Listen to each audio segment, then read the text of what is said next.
మనలో అనేక మంది ఈ రోజున ఫేస్ చేస్తున్న ప్రాబ్లం యూరిక్ యాసిడ్. యాక్చువల్గా ఏం జరుగుతుందంటే మనం తీసుకున్న ఆహారంలో వ్యర్థాలు మన కిడ్నీ ప్రాసెస్ చేసి బయట పంపుతుంది కదా.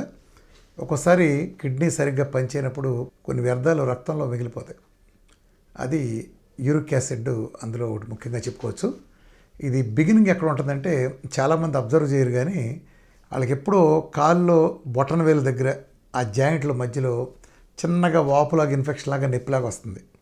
ఏదో దెబ్బ తగిలింది లేదా ఏదో సెగడ్డు లాగా వచ్చిందిలే అనుకుంటారు, కానీ అది కాదు. అది ఒక చిన్న ఇండికేషన్. మీరు గమనిస్తే జాయింట్స్ దగ్గర కొన్ని స్ఫటికాలాగా ఏర్పడి ఆ తర్వాత అదే కొంచెం ఇంకా గట్టిపడే ప్రమాదం కూడా ఉంటుంది. అది యూరిక్ యాసిడ్. అదే పెద్దదైన తర్వాత అది గౌట్ కింద పరిణమిస్తుంది. ఇక గౌట్ ఉన్న వాళ్ళ బాధలు వర్ణాతీతం.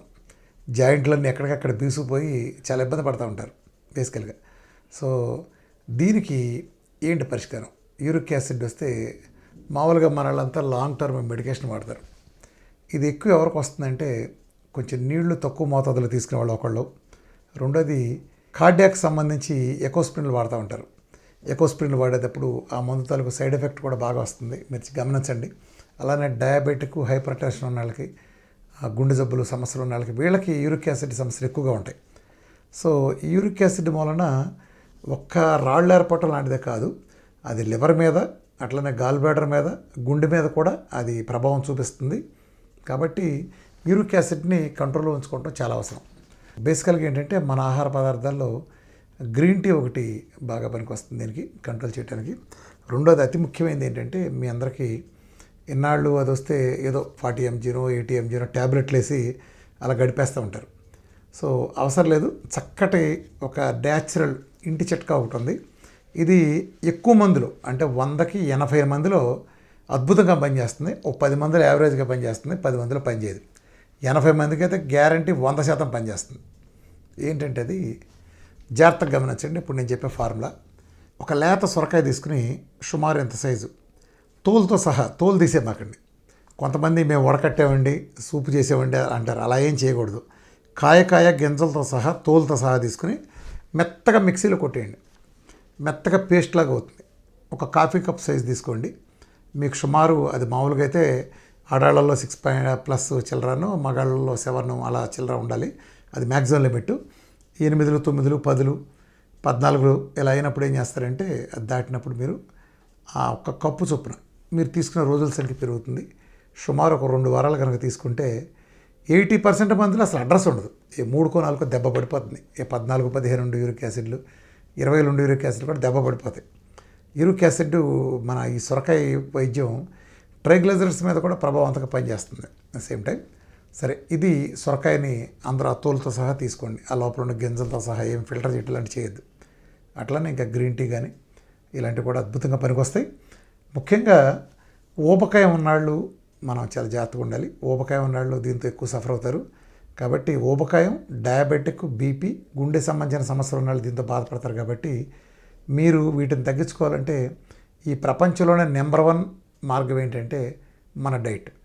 చక్కగా డైట్ మార్చుకుని మన ఆహారాల్లో ఫ్యాట్ పదార్థాలు పెంచుకుని, ఒకవేళ ఫుల్ ప్లెజ్డ్గా మీరు డైట్ చేయాలని అనుకున్నా మీరు ప్రోటీన్ ఇంటేక్ను ఒకసారి కొంచెం తగ్గించాల్సి వస్తుంది. ఏంటో ప్రోటీన్ అంటే అన్ని ప్రోటీన్లు ఒకటి కాదు. ఎగ్గులో ఉండే ప్రోటీన్ వేరు, రెడ్ మీట్లో ఉండే ప్రోటీన్ వేరు. ఈ యూరిక్ యాసిడ్తో బాధపడే వాళ్ళు మటన్ని అవాయిడ్ చేయడం మంచిది.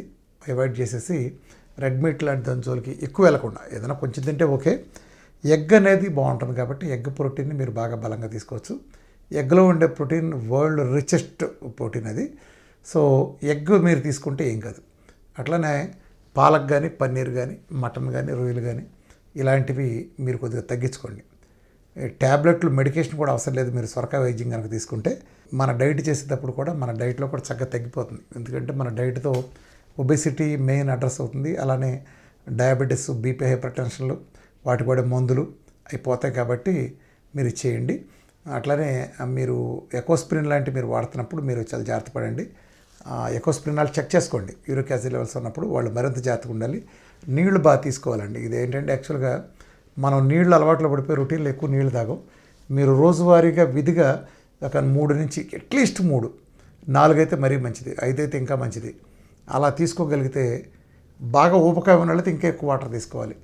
కిడ్నీల పనితీరు కూడా ఒకేసారి లోడ్ వేయకూడదండి. వాటర్ తీసుకునే విధానం కూడా కొద్ది కొద్దిగా చొప్పున మీరు ఎక్కువ సార్లు కనుక నీళ్లు తీసుకుంటే యూరిక్ యాసిడ్ ప్రమాదాన్ని చేసుకోవచ్చు. ఏదో చెప్తారు కాలిగోళ్ళనాడే ఏదో తెలిసింది విషయం అన్నట్టు, కాలికి బొట్టనేలకి మీకు ఇండికేషన్ వచ్చినప్పుడు ఇదేదో చెగ్గడ్డ అని మీరు నిర్లక్ష్యం చేయకుండా మీరు కనుక కొంచెం మనసు పెడితే మీకు అర్థమైపోతుంది.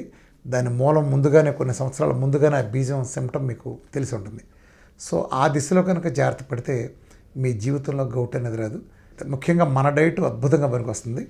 మన డైట్తో పాటు కనుక సొరకాయ జ్యూస్ వాడితే మీకు ఎక్స్ట్రాడినరీ ఫలితాలు ఉంటాయి. మీరే ఆశ్చర్యపోయేంత ఫలితాలు ఉంటాయి. Thank you very much.